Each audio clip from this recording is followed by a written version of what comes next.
What is up, you beautiful people? Welcome back to the Built on Bitcoin podcast. This is the place, your home base for all the innovation happening in the Bitcoin ecosystem. I am your humble host, Jacob Brown, but you'll see me on the interwebs as Jake Blockchain.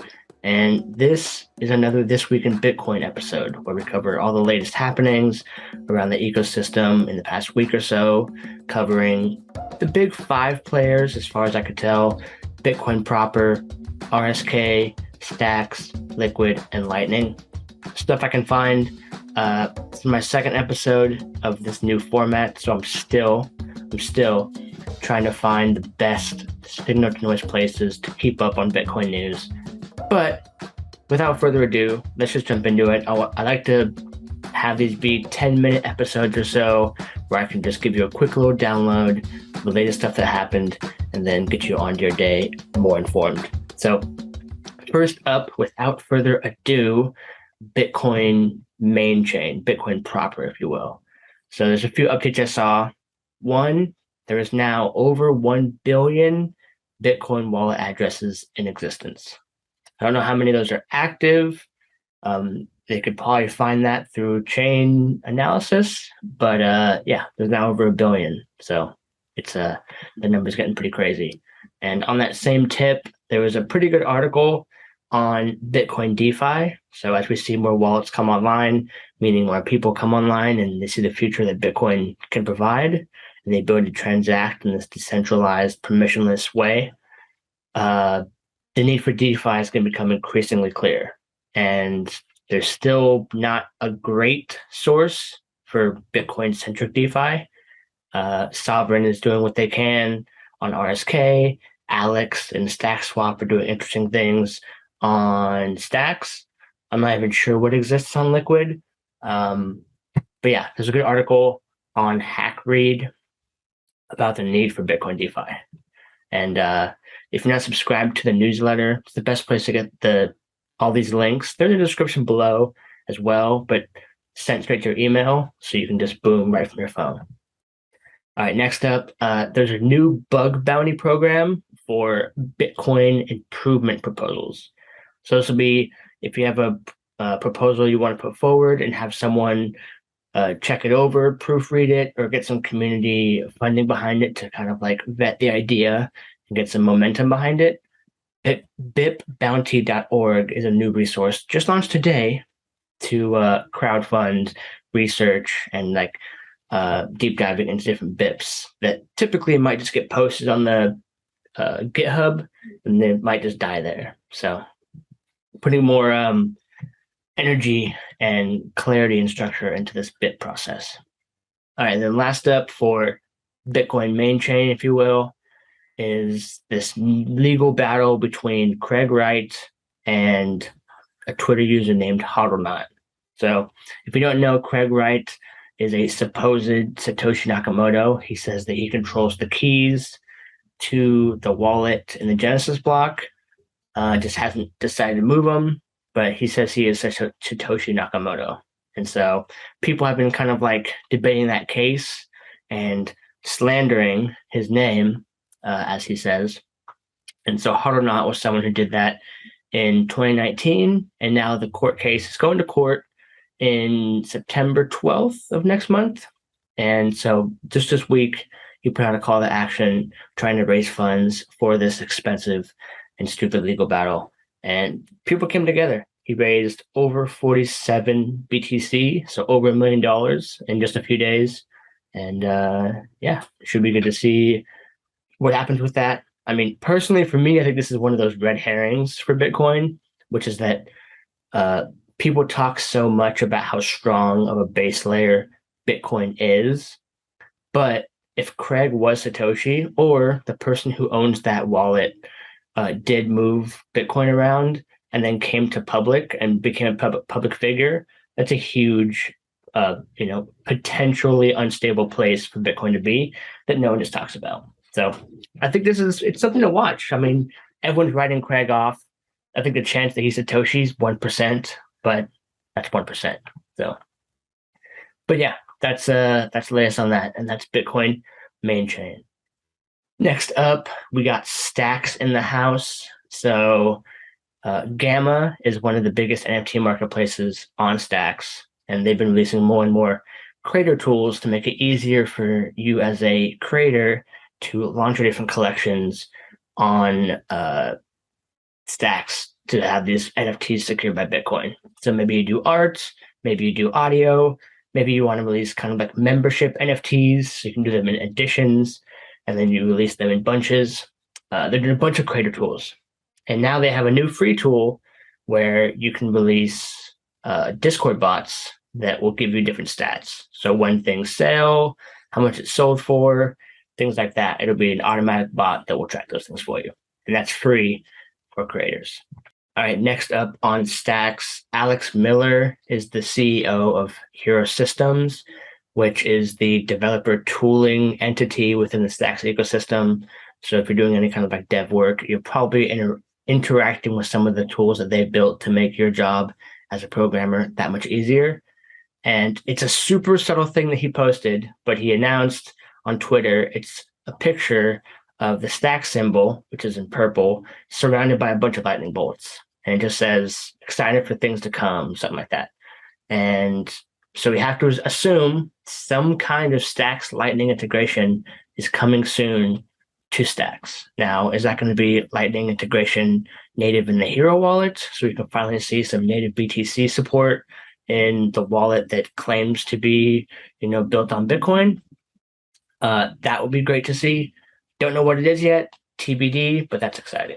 Talking also about that same Bitcoin connection, write access has been that one thing that everyone's trying to solve for. If you want to get more expressive contracts with your Bitcoin, you have to move them off chain because the programming language, Bitcoin script that's on Bitcoin proper is very limited. So especially when it comes to bringing things on to Bitcoin, to write to Bitcoin and change the state from an external source is near impossible. So Tycho, who is one of the builders for Zest Protocol, wrote an interesting thread kind of showcasing what the problem is and also some potential solutions being worked on, whether it's through DLCs or something else. So you can check that out below, but it's pretty thought-provoking. And if you're working on some of these problems, maybe it'll help you kind of like lighthouse guide directionally how to work through this. And then last up for Stacks, I do my best to try and find the best signal to noise ratio of stuff that's interesting happening on Stacks. But there's tons of stuff in the kind of like nuances and the edges that I'm going to miss. So if you're looking for high signal to noise ratio of just good Stacks news, Proof of Research is a great newsletter just coming out with Bowtie Pomeranian and the Advisor. They're putting out weekly editions. Highly, highly recommend you check it out. Before we jump into RSK, let's do a quick word from our sponsor. We all know Bitcoin is for the innovators, the revolutionaries, and the builders looking to build a better world for themselves and for the next generation. We also know the saying, the best time to plant a tree is 20 years ago. The next best time is right now. The same thing applies to building on Bitcoin. If you want to come build with the most active developer community building new use cases for Bitcoin, then it's time you make the leap to learning Clarity. Clarity is the Stacks smart contract programming layer, which enables us to work on DeFi, smart contracts, and so much more, all built with the safety and security that comes with Bitcoin. Start today by going to start.stacks.org. Start.stacks.org has a 5-step journey that will take you from complete Stacks novice to teaching you Clarity all the way to finding a job with a Web3 Stacks startup. Don't wait another month, year, or decade waiting to get involved in the Bitcoin ecosystem. Start building on Bitcoin today. Go to start.stacks.org to start learning and building today. All right. Thank you to my sponsor for making this happen. Now let's jump into RSK. So there's two main things I saw this week on RSK. There's a big network upgrade about to go down. So in about a week, technically at block 4,598,500, there's going to be a mandatory upgrade happening that brings a couple technical upgrades. So it's called RSK Hop 4 is the name of it. And it does some in the weeds things, but the main one is there's idea of trying to get Bitcoin in and out of different side chains. And the peg out problem is typically the hardest because if you're going to have a trustless way of pegging back out, most of the ways right now that exist require some level of trust. And so when you look at things like Liquid, they use 11 of 15 multisig. So you have to have 11 yeses before the Bitcoin gets sent out. And RSK uses something somewhat similar, but it's hardware mediated. So it's called the HSM, the hardware security module. The method is called a POW peg or proof of work peg. And they're changing the way the peg out process works. So up until this point, when you wanted to initiate a peg out process and take your what's called RBTC back to Bitcoin main chain and unlock your Bitcoin, it was its own transaction. And so if a bunch of people were pegging out, that can clutter the network, it's high in fees, etc. Now you can batch with this new upgrade peg outs into one transaction and do a bunch in one time. I think some of the technical details is going to be 8 peg outs per day, so they'll be batched in that kind of fashion. There's also some other nuances in that update. If you want to nerd out about that stuff, it's in the description below, but that's pretty cool to see. And then the other one is really the main app that I can tell is on RSK, and it's really good, is Sovereign. So Sovereign is Bitcoin DeFi. They have swaps. They have a lending option. And they hit another all-time high of BTC locked in their newest offering called Zero. So it's an over-collateralized loan. And so you put in your BTC, it's all trustless, and you can take out a stablecoin loan and convert that into other stablecoins and go spend that in the myriad of DeFi things around the cryptosphere. So they hit a new all-time high in that. Last week was the other all-time high. So they're on a pretty upward trajectory, which is cool to see. And then Liquid, which there isn't a ton going on in Liquid, at least public facing I could tell. But there is something called Fediment, which you might have seen kind of like around the Twitter sphere lately. And it's this idea of smaller federated networks. I don't know a ton of specifics, but it's touted as a federated ECAS solution that aims to offer better privacy and spendability with some trade-offs in auditability. So it's not a blockchain per se, so there's not a bunch of nodes confirming the balances, but you get better privacy and faster finality in the way you spend them. So Blockstream is helping their continuing research on this Fediment. And that leads me to another kind of side point with Blockstream, which is that people roast them online a lot, probably deservedly so for some point, of their dead network and how they're kind of like douchey online, which I think those, in my opinion, are both objectively true. The network doesn't seem like it's getting much traction, and every time I see someone interact with a Blockstream person, they're kind of douchey. But that is also to say that a lot of people at Blockstream don't post a lot on Twitter, and a lot of what Blockstream does is research and development stuff behind the scenes. So it doesn't make for glitz and glamour on crypto Twitter, but they're doing a ton of, I view them as kind of like an extension of Bitcoin Core that has much more funding. So a lot of stuff they're working on is working on different things around signatures and privacy tools, nuances around BIPs. Again, doesn't make the headlines, doesn't make the news. So when you see them, they look like the douchey guys that think they're like hot shit. But I think Blockstream is doing some important work. So just wanted to give them their fair shake. I think most people don't. All right, last but not least, we're going to cover Lightning, which has been one of the most exciting things to cover for me so far because there's just so much going on. Lynn Alden, who is a macroeconomic person, puts out great content. She put out an excellent article on the Lightning Network. Now, to be fair, it's a beast. It's a commitment of time to read through all of it. But if you do, you'll be way, way, way more knowledgeable on the implications of the Lightning Network. So that's something to check out. And then last thing this week that I saw is Fountain, which is a podcasting app that is Lightning enabled, released a big new update, which brings unified search and some more clarity around how earnings can happen.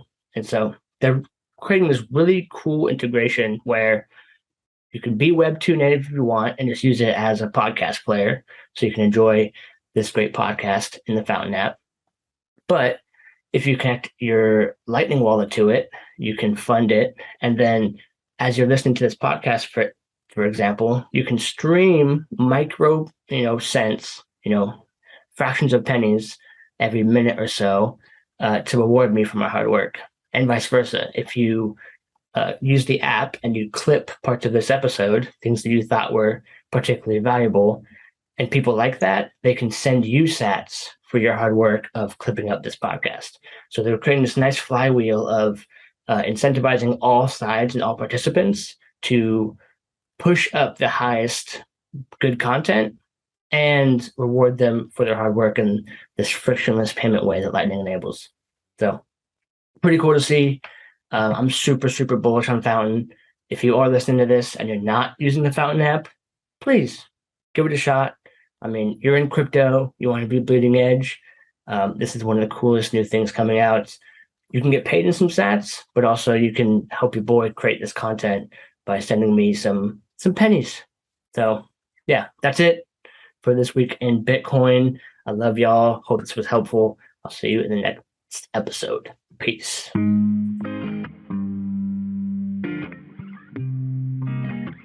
Welcome to Built on Bitcoin. I know that things don't always go your way, but I'll be right here waiting. I've been waiting now. I've been trying to figure out a way to make it out, cause I don't think about everything.